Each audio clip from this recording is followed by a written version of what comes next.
Hello friends, welcome to my channel. গেছে ঠিক আছে, তো সকলকে স্বাগত। আর এক নজরে ভারতের ইতিহাসে আজ আমরা দিল্লি সুলতানি শাসনের দাস বংশ নিয়ে আলোচনা করব। টোটাল 5টি বংশ আছে: ইলবাড়ি তুর্কি বা দাস বংশ বা মামলুক বংশ, খলজি বংশ, তুগলক বংশ, সৈয়দ বংশ এবং লোদি বংশ। পরপর 5টি বংশ, খুবই ইম্পর্টেন্ট। এবং কখনো কখনো কোশ্চেন কিন্তু এমনই দিয়ে দেয়, পরপর সাজাতে দেয়, সেরকম কোশ্চেনও থাকবে। তো দেখতে থাকুন। আর আজ আমরা দাস বংশ নিয়ে আলোচনা করব। টোটাল 4টি ক্লাসের মাধ্যমে কিন্তু টোটালি 5টি বংশ নিয়ে আলোচনা কমপ্লিট করে দেব।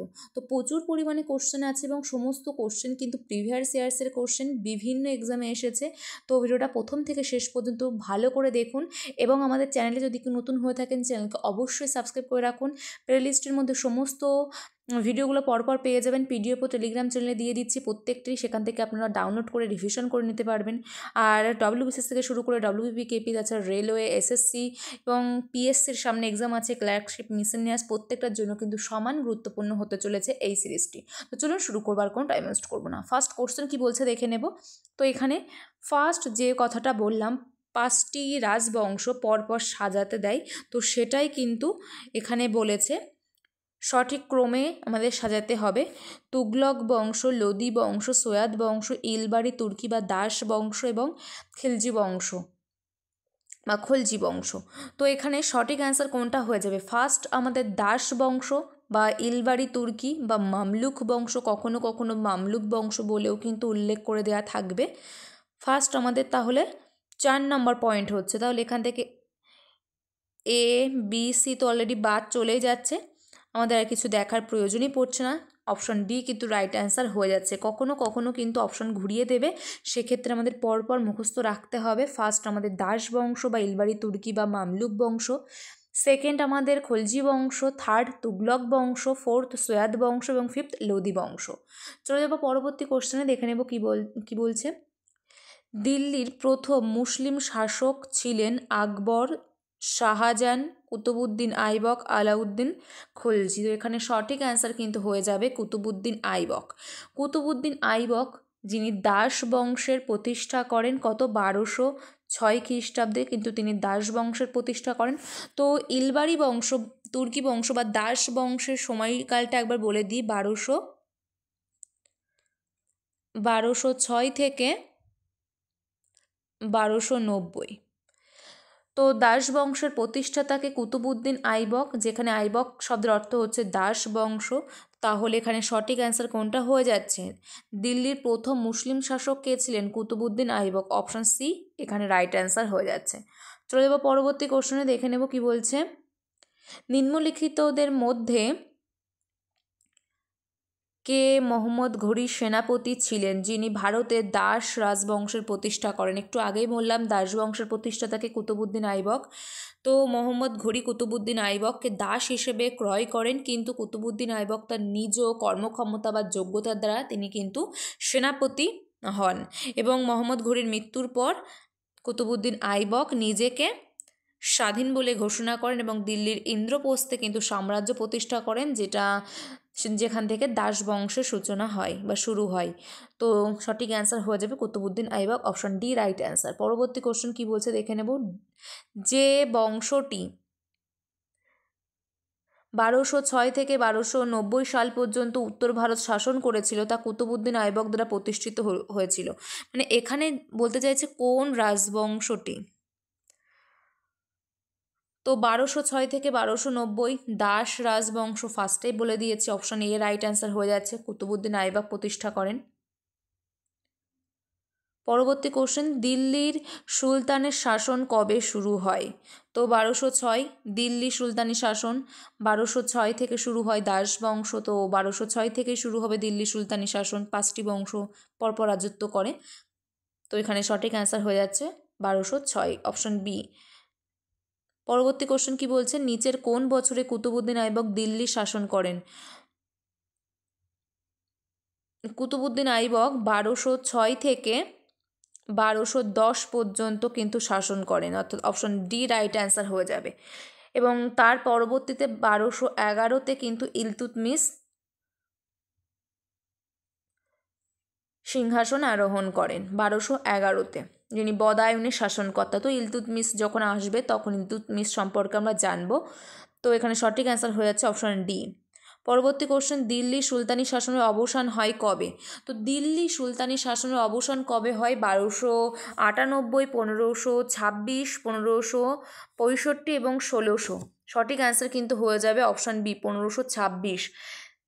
লাস্ট আমাদের কি রেখেছি? লোদি বংশ। সেই লোদি বংশের শেষ সুলতান ইব্রাহিম লোদিকে কিন্তু বাবর পানিপথের প্রথম যুদ্ধ করে 1526 খ্রিস্টাব্দে, সেখানে পরাজিত করে এবং নিহত করে। সেখানেই কিন্তু দিল্লি সুলতানি শাসনের অবসান ঘটে। অর্থাৎ 1526 অপশান হয়ে যাবে বি রাইট অ্যান্সার। চলে যাবো পরবর্তী কোশ্চেন কী বলছে দেখে নেব। দিল্লি সুলতানদের অধীনে প্রশাসনের সরকারি ভাষা কী ছিল? উর্দু, আরবি, ফার্সি আর হিন্দি। সঠিক অ্যান্সার হয়ে যাবে অপশান গ বা সি, ফার্সি। তো চলে যাবো পরবর্তী কোশ্চেন কী বলছে দেখে নেব। নিচের মধ্যে কে কুতুব মিনার নির্মাণ শুরু করেন? আইবক, ইলতুৎমিশ, কুতুবউদ্দিন আইবক, জাহাঙ্গীর। সঠিক অ্যান্সার হয়ে যাবে সি বা গ, কুতুবউদ্দিন আইবক নির্মাণ কার্য শুরু করেন। শেষ করেন কে? ইলতুৎমিশ। তো এখানে যেহেতু বারবার কুতুবউদ্দিন আইবক এই টপিকে কোশ্চেন আসছে, তো যে সমস্ত পয়েন্টগুলো ইম্পর্টেন্ট আমি একটি কোশ্চেনে বলে দিচ্ছি, পরপর আমরা অ্যান্সারগুলো সলভ করতে করতে চলে যাব। তো ফার্স্ট আমাদের দাস বংশ। কুতুবউদ্দিন আইবক দাস বংশের প্রতিষ্ঠা করেন 1206 খ্রিস্টাব্দে। তার আগে দাস বংশ 1206 থেকে 1290। তো 1206 খ্রিস্টাব্দে কুতুবউদ্দিন আইবক দাস বংশের প্রতিষ্ঠা করেন। আইবক শব্দের অর্থ হচ্ছে দাস বংশ। এবং কুতুবউদ্দিন আইবকের উপাধি কী কী ছিল একবার বলে দেব।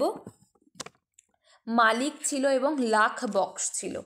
লাখ বক্স বা লক্ষ্যদাতা কেন বলা হয়? তিনি প্রচুর পরিমাণে দান ধ্যান করতেন। মুসলমান লেখক যারা ছিলেন তাদের 1 লক্ষ করে কয়েন দান করতেন, সেই কারণে তিনি কিন্তু লাখ বক্স বা লক্ষ্যদাতা উপাধি নিয়েছিলেন। তার সাথে সাথে মনে রাখবেন মালিকও কিন্তু কুতুবউদ্দিন আইবকের উপাধি ছিল।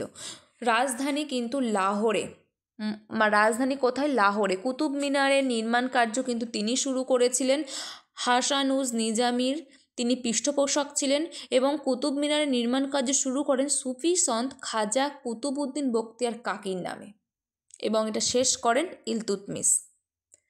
তিনি চৌগান খেলতে গিয়ে ঘোড়ার পিঠ থেকে পড়ে কিন্তু তিনি মারা যান, বা পোলো খেলতে গিয়ে, এটা মনে রাখবেন। কোয়াতুল ইসলাম মসজিদ তিনি তৈরি করেন দিল্লিতে এবং আজমেরে তৈরি করেন আড়াই দিনকা ঝোপড়া। মনে রাখবেন, ইম্পর্টেন্ট।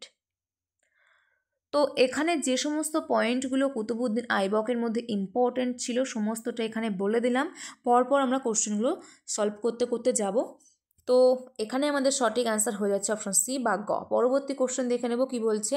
কুতুব মিনার কোথায় অবস্থিত? কুতুব মিনার লখনৌ, দিল্লি, আগ্রা, চণ্ডীগড়। সঠিক অ্যান্সার হয়ে যাবে অপশান বি, দিল্লি। পরবর্তী কোশ্চেন দেখব কি বলছে।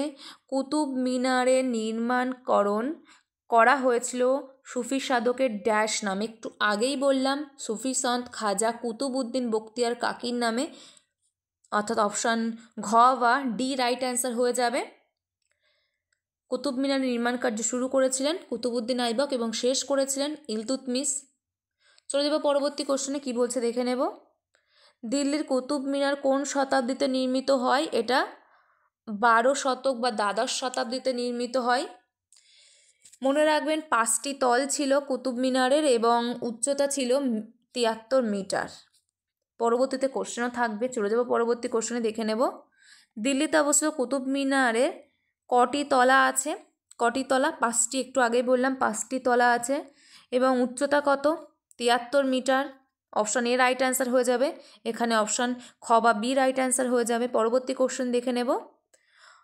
আলাই দরজা কোন ওয়ার্ল্ড হেরিটেজ সাইটে? তো এটা সঠিক অ্যান্সার কোনটা হবে? অপশান এ বলছে হুমায়ুনের সমাধি, অপশান বি বলছে মহাবোধি মন্দির গ্রুপ, অপশান সি বলছে কুতুব মিনার, অপশান ডি বলছে লালকেল্লা কমপ্লেক্স। তো সঠিক অ্যান্সার হয়ে যাবে কিন্তু অপশান সি, কুতুব মিনার। তো কুতুব কমপ্লেক্সের অংশ হচ্ছে কুতুব মিনার, আলাই দরজা, কুওয়াত উল ইসলাম মসজিদ। মনে রাখবেন যে কোনো একটা কিন্তু দিয়ে দিতে পারে, এখানে সঠিক অ্যান্সার হয়ে যাচ্ছে অপশন সি। পরবর্তী কোশ্চেন, আজমিরের আড়াই দিনের কুড়ি ঘর বা আজমিরের আড়াই দিন কা ঝোপড়া কে বানায়? কুতুবুদ্দিন আইবক একটু আগেই বললাম। আর দিল্লিতে তৈরি করে কোয়াতুল ইসলাম মসজিদ। অপশান ক বা এ রাইট অ্যান্সার হবে। নিচের কোন সুলতান পোলো বা চৌগান বা চাঙ্গান খেলতে গিয়ে মারা যান? কুতুবুদ্দিন আইবক। অপশান ক বা এ রাইট অ্যান্সার হয়ে যাবে। ঘোড়ার পিঠ থেকে মারা যান পোলো খেলতে। পোলো সাধারণত ঘোড়ার পিঠেই খেলা হয়। তো পরবর্তী কোশ্চেন, নিচের মধ্যে কে দিল্লির প্রথম সার্বভৌম সুলতান ছিলেন? সঠিক অ্যান্সার কোনটা হবে এখানে? কুতুবুদ্দিন আইবক। অপশনটা একটু ভুল আছে, আরাম শাহ।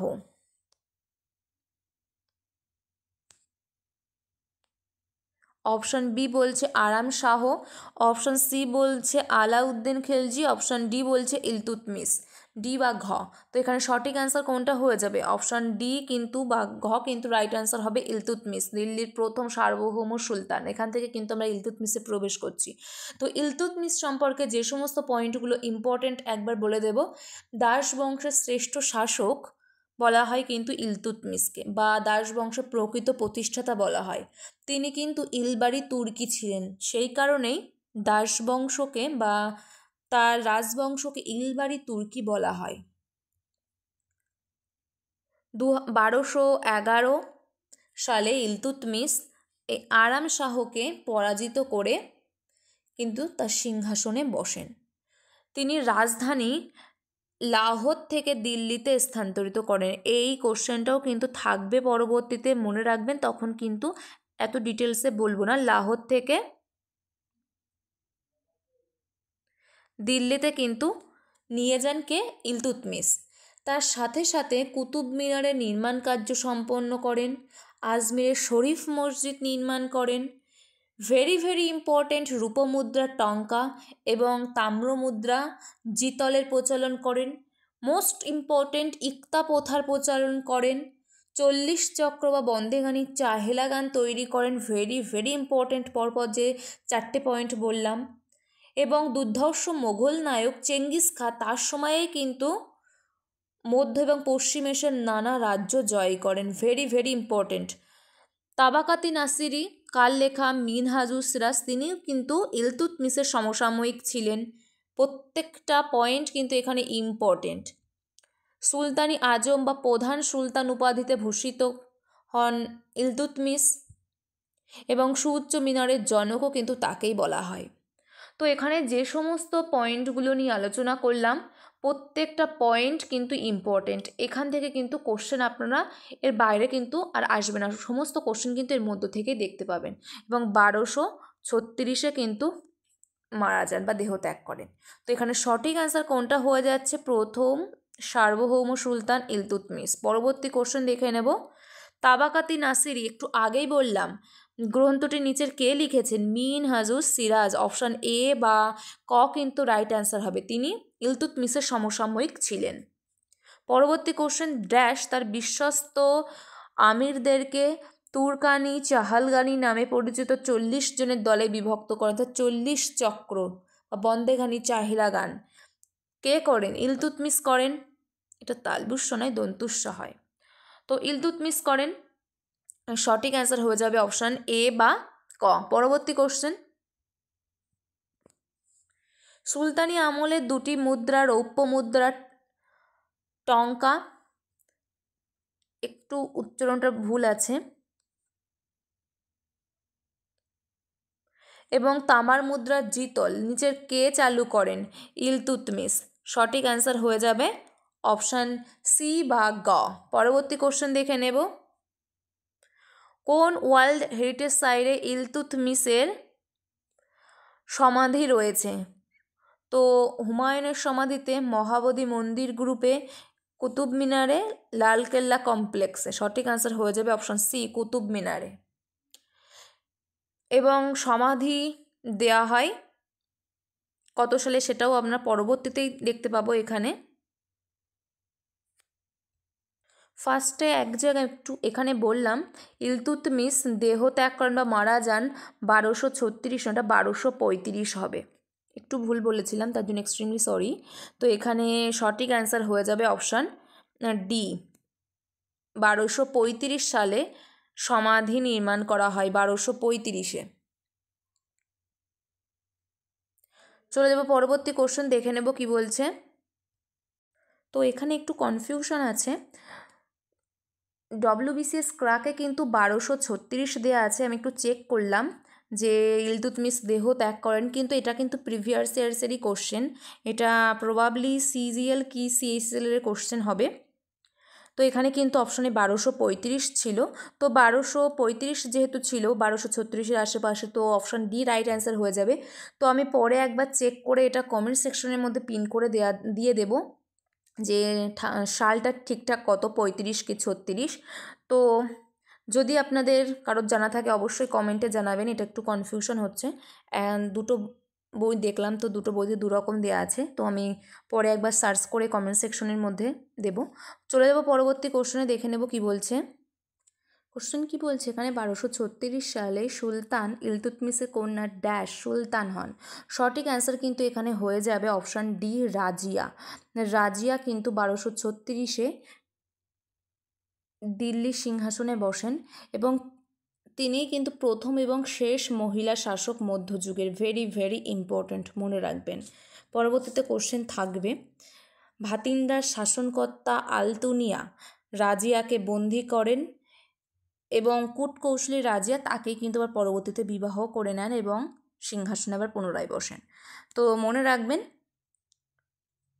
ইম্পর্টেন্ট দুটো পয়েন্ট বললাম। পরবর্তী কোশ্চেন দেখে নেব, রাজিয়া সুলতানের পর কে দিল্লির শাসক হন। সঠিক অ্যান্সার হয়ে যাবে কিন্তু ঘ বা ডি, বাহরাম শাহ। রাজিয়ার পর ইলতুৎমিশের তৃতীয় পুত্র বাহরাম শাহ কিন্তু দিল্লির সিংহাসনে বসেন এবং 40 চক্রের সমর্থনে। পরবর্তী কোশ্চেন, এখানে সঠিক অ্যান্সার হয়ে যাচ্ছে ডি।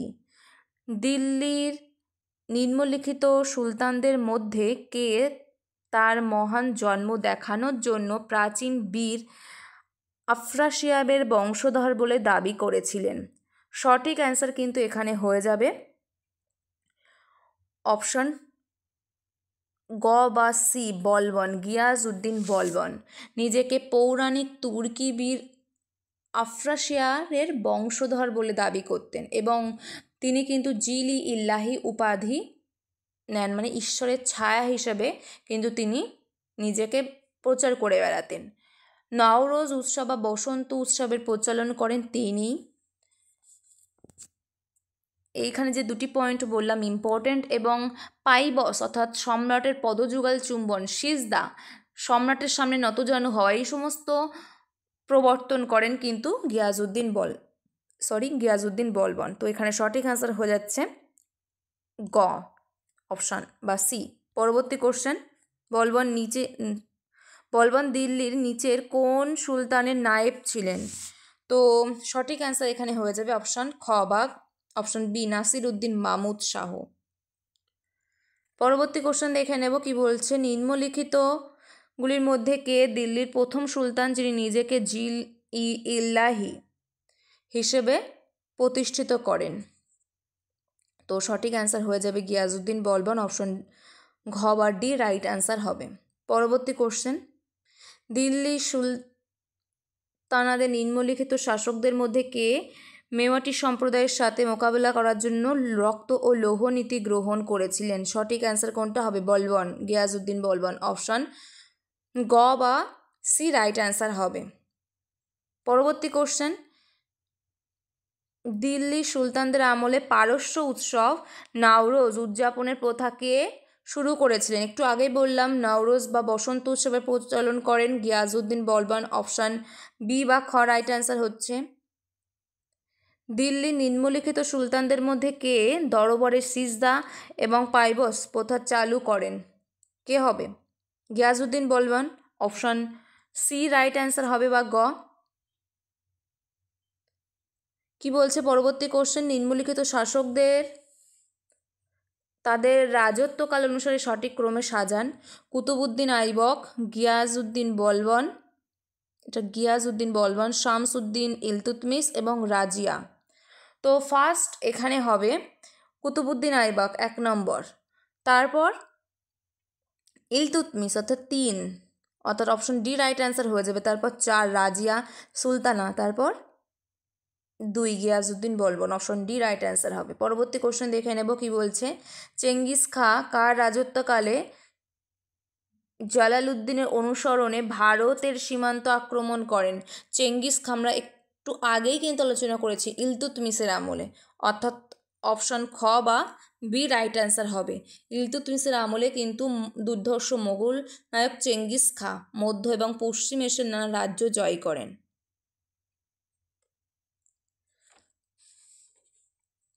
পরবর্তী কোশ্চেন দেখে নেব,